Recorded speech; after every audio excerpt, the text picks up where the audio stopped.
So, number one, we're going to talk about compound interest. I know a lot of us may have heard that concept. Compound interest is basically your money doubling, right? We want our money to double. Now, there's a simple formula. This is the most math that you guys are going to have to do tonight, okay? So, here we go. You're going to take your rate of return, also known as your interest. You're going to divide that into the number 72. That answer is going to tell you how many years it takes for your money to double. I want you guys to write this down. Simple formula. Interest you're getting, divide into 72. That answer is going to tell you how many years it takes for your money to double. Why is that important? Let me show you this. Number one, look in that first column. Let's pretend you're getting 4% interest. Your money's in a mutual fund. You're getting 4%. 4 into 72 is 18. That is telling us every 18 years our money is going to double. So we start off with $10,000 in that account. In 18 years, the 10 is going to what? Double to 20. Remember, it doubles. Then another 18 years where you're 36, that 20 is going to do what, you guys? Double. So the 20 becomes 40,000. Okay? That's with a 4%. The middle column is an 8%. Let's look at what that looks like. We get 8% interest. 8 into 72 is 9. That is telling us, you guys, every 9 years, my money sitting in that account is going to double. So it's going to double faster. Same 10,000. In 9 years, 10 becomes 20. And then we jump all the way down to year 36. It's $160,000, right? Because it's doubled every 9 years. Now we look at this last column, 12% interest. This is going to blow you away. I'm also going to tell you we have products that will give you up to 15% interest. Compound, okay? So let's look at 12. 12 into 72 is 6. Same $10,000, but now we're doubling every 6 years. So if we do every 6 years, double, double, double, we get down to year 36, you guys, we have $640,000. So the difference from column 1 and column 2 person has a happy face, right? They're excited. Thank you very much. Thanks for sitting with me and explaining this. Now, does anybody know how much interest they're getting in their account right now, in their bank account? Anybody? You want to unmute real quick? Throw it out there. Anybody know? 0.2. There you go, Nicole. You got it. If I had a prize, I would give it to you right now. Let me tell you guys. Here's why I am telling you guys this. This is why we need to be educated. Bank of America, okay, gives you 0.032% interest. You guys, I need light bulbs to go on. You just learned about compound interest. Let's pretend, because I'm not good at math, y'all, so let's pretend you're getting 1% interest at the bank. Somebody will argue with me and say, well, my credit union gives me 1%. Okay, fine, 1%. 1 into 72 is what, you guys? Easy math. 72. How many years is it going to take for your money to double at a bank? 72 years. So let me ask all of you, why do you put your long-term savings in the bank? I'm going to tell you why, because you don't know anything different. We don't. You guys, we work our jobs and we get, now I'm dating myself. They didn't have direct deposit back in the day. When they got direct deposit, I was so excited. I've been working since age 14. But I literally, direct deposit came up and I was like, woo, I don't have to take a check and go stand in line deposit at the bank, right? Majority of us work our jobs, we have direct deposit, our money goes to the bank and it goes nowhere else. That's it. It goes to the bank and it sits there. And guess what we get excited about, Nicola? We go, oh, my savings is growing. In January, I had 200, and now it's January 2022, and I'm up to 550. Well, you're only up to 550 because you put it in there. It's not because it grew. So if you took that same money, you guys, Nicole, are you married? Yes? Are you married? Yes. Okay, so I'm going to talk about you real quick. So Nicole, I don't know her, you guys, so I'm just making this up. But I give Nicole $20. Say, put that under your mattress. I say, hey, take another 20, stick it in B of A. I give her 100, stick that under your mattress. The next week, take another 100, put in your B of A account. And then I said, let's wait a year. I go, Nicola, what's under your mattress? She says, only $20 because her husband took it. No, I'm just kidding. That's why I asked if you're here. So I say, Nicola, what's under your mattress? She says, $150. We'll go over and check Bank of America. Let's see what's in there. She said, $150 and 2 pennies.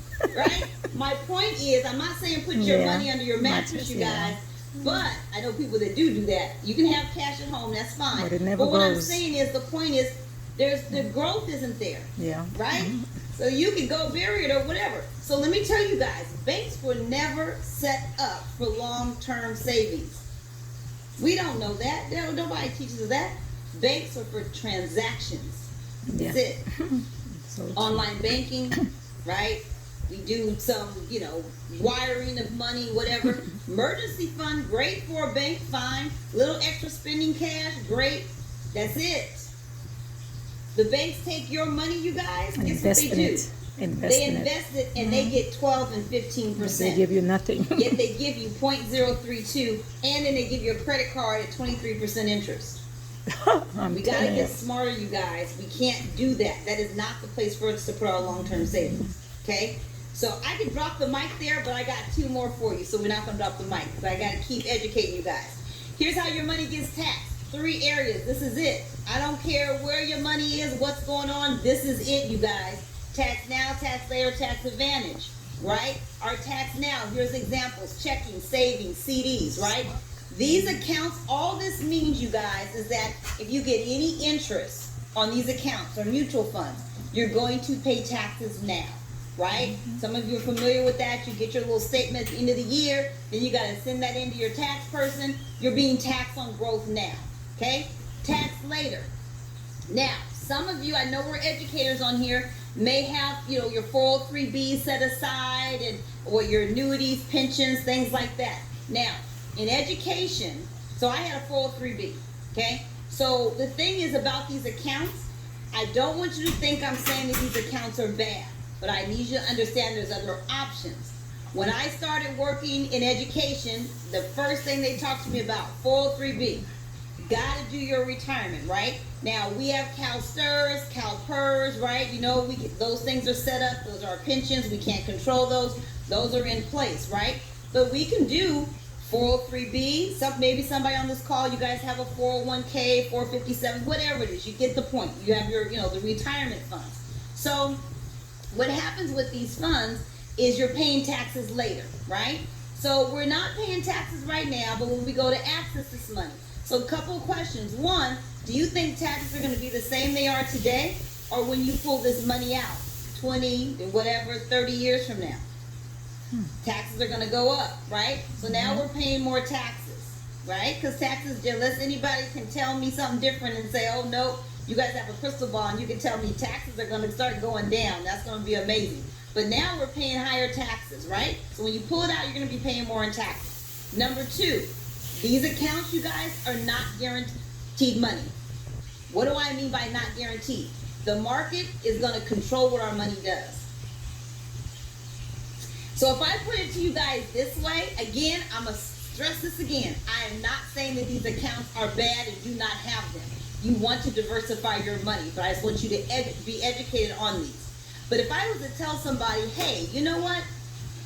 I want you to do an investment and put in $500 a month into an account.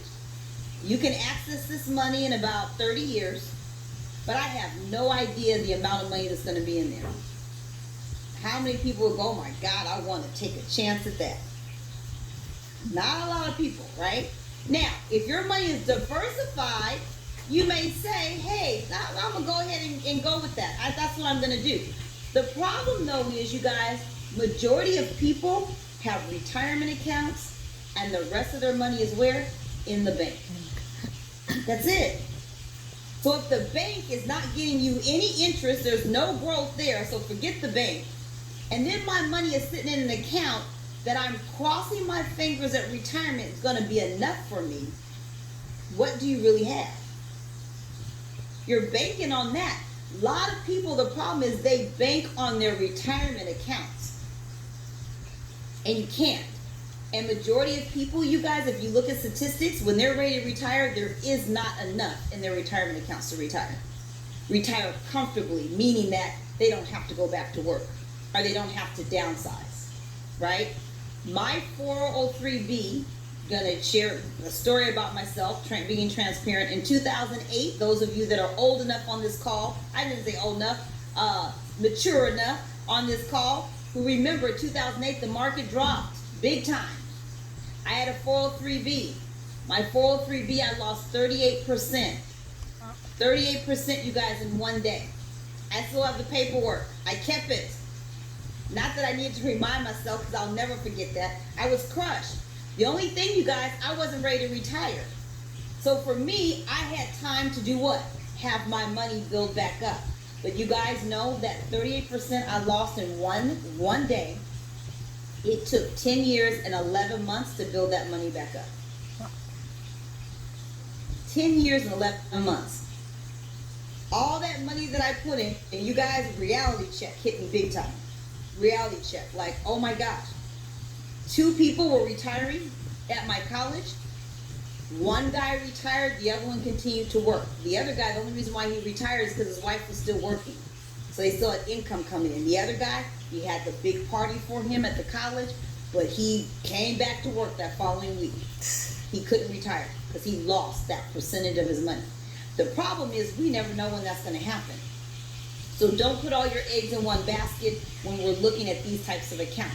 There's other things that we can do in addition, you guys, which is why we educate people on tax advantage accounts. My favorite is the cash value life insurance. It's called an IUL. Write this down so you can ask the person that invited you so we can have a conversation. But it's IUL, Index Universal Life. It is the best thing to slice bread. I don't know why we say that, but that's what my grandma used to say. I don't know. I guess bread didn't used to be sliced, so now that they slice it, makes it good or whatever. I don't really know. Probably need to find out why people would say that. But it is amazing. Why? This is a product, you guys. People are using this for their retirement. Yes, it's life insurance, but it has so many bells and whistles. This has long-term care. It has cash value. You do not have to pay taxes, you guys. You hear me? When you pull this money out. Everything else we do is taxes. You have growth on your money, even your retirement accounts. The minute you pull it out, taxes. This, you don't have to pay taxes on it at all. Guess what? You can access it at any age. Our retirement accounts, if you touch it before 59 and a half, you get hit with a 10% penalty plus taxes. You guys, that easily could be 30% right there. It's not just life insurance. Don't let people, a lot of times life insurance has this bad connotation, right? Yeah. It's not. And here's why it does. Because people are thinking about insurances that our parents, our grandparents had. You guys, they were just death benefits. That was it. Insurances aren't like that. So if you have that mindset, it's because you don't know. It's like flip phones. You guys, we got new phones. We got nice phones. We got, these phones now are cameras and doing videos, taking pictures, remind you have a doctor's appointment, right? So if you're thinking that way about life insurance, you guys, that's you guys that have flip phones. I hope nobody on this call has a flip phone. But if you do, actually send it to me because it may be worth some money. So I don't know. But technology's changed. So has insurances. So has the game of the financial industry. But if you haven't sat down with anybody recently, you wouldn't know that, right? So these are the things that we need to start looking at. You guys, I got this product for my kids. They were in elementary school. I didn't get it for life insurance. We don't think, our kids are going to pass, let me get life insurance. No, I got it for cash growth. When they're in their mid-30s, no, actually take that back, late 30s, they'll have over $1 million in cash, you guys. Do you hear me? That's the best gift I can give my kids. I want a car, I want this. No, you're getting an IUL. That's what you're getting. Because when I'm in heaven, you're going to be sitting pretty. My kids now are 20 and 19. They're in college. Guess what? They contribute to their IUL, not mama no more. And now they understand. That's why I said the education, you guys, we got to educate our kids. My kid, that would be horrible if my kids were sitting out there spending all that. I had to spank them with a belt. No, I'm teaching them these same concepts so then they can better themselves and then their kids and their kids' kids. But I set this up for them so their future, guess what? My kids will not have a 401k. Not saying that they're bad, but guess what? What they have in place and I set up for them, they can start pulling money out whenever they want. It's theirs, no taxes. And you guys, it's not a loan. They don't have to pay it back. This is not whole life insurance. It's different, right? These are things we can set up for our kids as well as ourselves. You guys, I'm excited about it too. Why? I have long-term care. I do not want to be a burden on my kids or anybody else to where, oh, mom needs help with bathing or feeding, right? Or mom's going to go to a facility. You guys, your insurance does not cover that. I don't care if you have the best PPO. No, long-term care is something totally separate. But you set this up where long-term care is part of it. It will pay for those things. So I don't want my kids to have to worry about that pain. You guys, Google long-term care, the average cost of long-term care in the state that you're in, your mouth is going to drop. It is expensive. You Google that and you will look at, oh my gosh, I need to have this money set aside. You guys, a facility is anywhere, depending on where you live, $5,000 to $10,000 a month. Who's coming up with that money? Right? Your kids? But they're coming to live their lives. Or you have your money coming in from your retirement or whatever else, right? But you have that extra to be able to provide those things for you. So I'm going to tell you guys, set yourself up, ladies. If you ever need long-term care, get it together because you can get sponge baths by a really nice looking dude. You don't have the long-term care, it's going to be whoever comes around, and that's not good. So we need to be able to, you know, make sure we're living good on our retirement years as well. So you got to get those things in order for yourselves, you guys. So tax now, tax there, tax advantage. If you do not have tax advantage, you've got to have your money something in there where you don't pay taxes. So our last one is investment options, you guys. Fixed, variable, and index.